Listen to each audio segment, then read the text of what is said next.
Cricket West Indies, they've named a 14-man squad for the first two T20 internationals against India in Florida on August 3 and 4.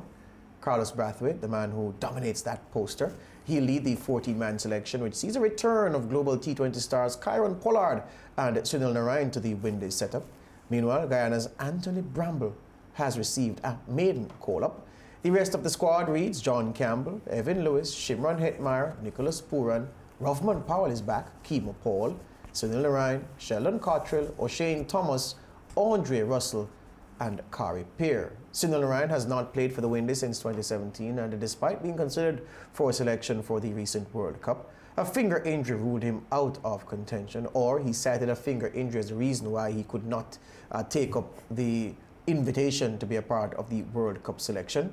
Narine Pollard, meanwhile, last featured for the Windies on the team's tour of India in 2018, and Andre Russell's place is subject to him passing a fitness test to see if he's fully recovered from the knee operation which cut short his stint at the recent ICC World Cup. Now, commenting on Anthony Bramble's maiden call-up, the interim chairman of the Windies selection panel, Robert Haynes, said, quote, "We figured that though Nicholas Pooran will be the first choice wicketkeeper, we needed to have someone to deputize in case something unexpected happens, and Bramble is the perfect choice. He is young, has a lot of ambition, and we saw his character come out in the way he batted whenever Guyana Jaguars were in problems in the West Indies Championship and Super 50 Cup. So we know he is capable of getting the job done," said Robert Haynes. So Bramble gets in. The Guyanese have long felt slighted that their players weren't being called up.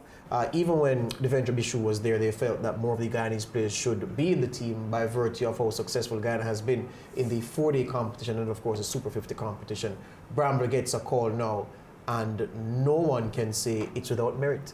No, he definitely deserves it. As you stated before, in the Windies 50-over championship, he had 2 consecutive hundreds, and those hundreds were not just basic running hundreds. He had 17 fours, 6 sixes, which means he is a hard hitter once he puts his mind to it. And I mean, T20 format, we need 6s and 4s, right? Yeah. Yeah, good to see him coming in, and it's automatic that when a team like Guyana dominates the regional championship and doesn't have the commensurate representation on the West Indies team, fans will complain that, you know, why is this team winning the championship 5 years in a row and they're only getting 1 or 2 picks on the West Indies team? So Bramble has been a part of the reason why they've been successful. Apart from the 50-over Super 50 tournament, he also did reasonably well in the 4-day as well. I remember him scoring 168 against the Windwards when himself and Tagenarine Chandapol got hundreds, and they defeated the Windwards by, I think it was 8 wickets. Contrasting innings, because Tagenarine Chandapol will take 20 hours to make his 100, while Bramble takes a shorter time. Yeah. But good to see him getting in. I have a little issue with his consistency, but he has shown at times the ability to get the ball away and score rapidly. So yeah, I'm happy to see him in. He has the power, and I was going to add that recently he got called up for the Amazon Warriors again, which means he was there last year, and then they felt that he was fit to play again. So that's another T20 format, and of course they would have seen something in him that warranted his pick again. The international man of cricket, Fazeer Mohammed, joins us on the line. I don't think he's in England. Fazeer, good afternoon. Are you back home? I am back home. I've been home since the end of the preliminary phase when the West Indies were eliminated. Yeah. Faz, I was thinking that you would have gone over to Liverpool to watch some Netball World Cup. Well, Mr. Whitaker, I was kind of aware of what I was going to expect with the Trinidad and Tobago team at the World Cup. They really have fallen away from the very high standard.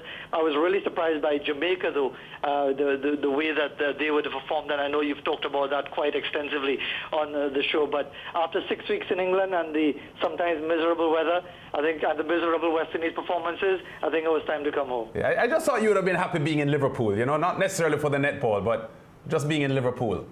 Being in Liverpool for when actual football is being played is much more preferable rather than all of these glorified set matches called friendly tournaments and so on. I'd rather be there when the actual competition is taking place. All right, so your Liverpool grilling is done, and I wasn't the perpetrator of it. Everybody's happy, I'm sure. First, here, let's talk cricket. So this Windies squad that has been assembled, this selection with Brathwaite and company, it's just, I don't know, well, it's not amazing. We know words, so we can find a word to describe. It's a rather curious thing for me, Fazeer, that the players who disappoint in red ball cricket and in ODI cricket, you put the same selection and then put T20 above a sheet of paper with their names on it, and suddenly you're talking about potential world beaters. What do you make of this selection assembled for those games against India, at least the first two in Florida? Absolutely right. You know, George, this is our format, and yeah, and you said it correctly. What we seem to struggle with is players dominating across all formats, and that continues to be a challenge for the West Indies. We've seen in many other jurisdictions, of course, Virat Kohli is at the very top of the list. You've got Steve Smith and quite a few others. At this point, we seem to have players who readily take to this T20 format of the game, and that's why when you look at this list, as you said correctly, if you were to say 50 over a side, well, you'll be hemming and hawing about a few of them. But when it comes to T20, they can all, in their own right, even the relative newcomer in Anthony Bramble, never mind the inconsistency that Lance correctly spoke about, they could actually be match winners at any given time. So the West Indies are looking ahead to the World T20 in October to November of next year, and clearly it's about building that sort of a squad with enough exposure and enough time together, and this is an ideal opportunity when you take on a team of the caliber of India. So Narine and Pollard are back. What do you make of their return? You always got the sense that this was on the way, especially after the World Cup selection. You'll recall with the new dispensation, of course, of Ricky Skerritt and Dr. Kishore Shallow, they had dispensed with what was seen as a very rigorous and unforgiving attitude of the previous administration. And even when they were left out, Karen Pollard thanked the selectors for consideration and so on. So you did get the sense that there was a warming, there was a thawing of the very icy relationship. And therefore, even though at what would appear to be an advanced stage of their careers, they are still considered key players in the T20 format. And that again comes to your point, George, about the difference when it comes to T20 cricket. You've got players like Narine and Pollard who may not be factors anymore in the 50 over variety, but still very much match winners, and clearly in the minds of this interim selection panel, very much in the frame for the defense of the T20 title. Fazeer, young Carey Pair, he is a T20 player. We've seen him at CPL. Do we expect him to be just as brilliant as he was last year for CPL when he got the Man of the Match award? I think he is someone who many people even advocated should have been selected in the 50 over World Cup with the talent that he has shown. So you're right, Amara. And coming into this T20 format, you expect to see him being effective. Certainly he's going to be challenged by the Indians because they are top quality players in their own right. They enjoy this format like anybody else. But this is his opportunity, and it's no point shying away from the big challenges. This is what it's all about. And we've seen him before at different levels delivering. He's done so in regional competition. I expect that he will be considered as well for the 50 over format when those 3 one-days are also played against India. So certainly this is an outstanding opportunity for him. Last year, when Carlos Brathwaite was the captain for the same 2020 format, we got a 3-0 whitewash against India. Coming out of that match, he said, you know what, he just has to use his resources better. They are pumped. Do you think he's a good fit to be the captain again? Well, clearly the selectors have decided that they're going to go with him. Whether or not they'll go with him all the way to the defense of the title in about 15 months' time, we'll have to wait and see. A lot of it obviously will depend on results, because Carlos Brathwaite in his own right is a match winner with the bat. We've seen that before famously in the 2016 final. He almost did it in this World Cup in England at the expense of New Zealand, but for that catch by Trent Boult. And also, he is a very knowledgeable individual, a very thoughtful individual. And I think at this point, the selectors might be looking for a bit of consistency and stability. They went with Jason Holder for that ill-fated 3 matches against England because they wanted to continue with the trend from the tests and the one-days. That didn't work at all well, so now it's back to Carlos Brathwaite. And I think now that he's learned the lesson from, as he said correctly, that he didn't use his resources properly, now is an opportunity to show in relatively home conditions, because Florida is in the United States, of course, but this is a chance for him to show that he's learned from all of that experience, learned from even the World Cup, and knows a thing or two about the tactics that are required for the T20 format. Yeah, Faz, there is the clear statement coming from the selectors that this squad that we are looking at is for the first 2 matches in Florida. They will be back in the Caribbean for Game 3, and the possibility of changes in that team. We aren't sure if Andre Russell will pass the fitness test because his selection is tenuous at the moment given his recent knee surgery. But do you think this squad is good enough to beat an Indian team that is, well, so many outstanding IPL players in their roster led by Kohli? There's Rohit Sharma, who is the vice captain, and Bumrah and Kumar with the ball. Very, very strong Indian team. Can they win this matchup?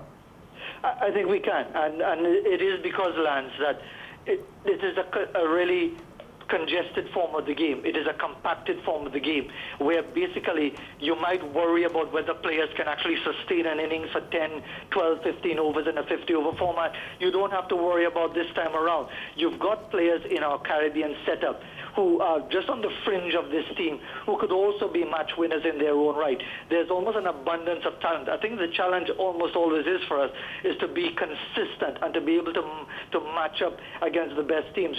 We seem to be always focused on the championship tournaments, the World T20s. We've produced our best to win in 2012 and 2016. And when you look at our performances outside of that, it's very, very ordinary. But I think with a World Cup coming up, a World T20 coming up, the players Shield selected to take on this strong Indian team should be supremely motivated. And they do have that ability because they've had so much exposure in so many different versions of T20 cricket, even domestic and territorial competition. They play a lot of that T20 format, and even in the localized version of tennis ball cricket, also it's a version of the T20 game. So it's almost in the blood of so many of our Caribbean cricketers that I don't expect that they'll be overawed at all taking on India. And is this team, Faz, weaker without Chris Gayle? And by extension, the recent debate over Chris Gayle announcing his availability for the India series, of course, the ODIs, and he even spoke about a test match. What are your thoughts on that? I know we had touched on it before, but seeing a T20 squad now without Chris Gayle, do you think this team is as good without him? It can be, but certainly Chris Gayle is a loss. Let's not get away from the fact there's certainly an issue as to whether or not the selectors will want to go the way of meeting the wishes or the demands of Chris Gayle, because he apparently has selected himself for the one-days, which is why Michael Holding made the comment he didn't know Chris Gayle was the chairman of selectors, and he also seems to be wanting this farewell test match in Jamaica when India conclude their series. But gets back to the T20.